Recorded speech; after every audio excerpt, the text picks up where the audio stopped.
Well, I want to thank the chairman for yielding. I also want to thank Chairman Walden and Ranking Member Eshoo for working with me to get this legislation to a point where all interested parties are able to support its passage today. Additionally, I'd like to thank the representatives from the ARRL and CAI for meeting with our offices time and again to come to an agreement that helps us move forward on this legislation in a bipartisan and very positive manner. Under current law, there's an outright prohibition on the use of any antenna for amateur radio use in certain areas with no consideration for the emergency ramifications that come as a result. For some, this is merely a nuisance, but for others, those who use their amateur radio license for life-saving emergency communications, can be created by limiting their ability to establish effective communication for those in need.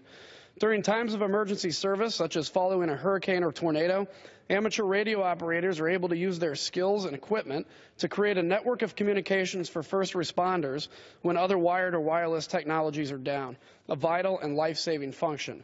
Additionally, there are some hams that take their certifications even further by purchasing expensive equipment and going through extensive training to become part of MARS, the Military Auxiliary Radio System.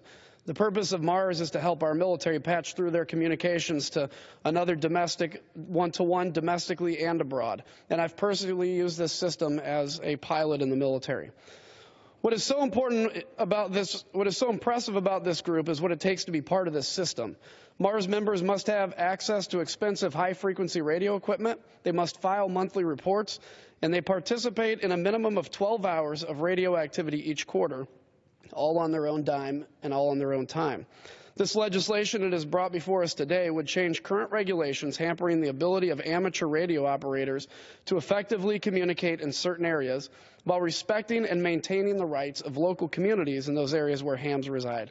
I appreciate the willingness of all the interested groups in coming to the table with myself, with Chairman Walden and Ranking Member Eshoo in order to come to an amicable agreement on how to move this legislation forward. I urge the support of this bill and yield back the remainder of my time.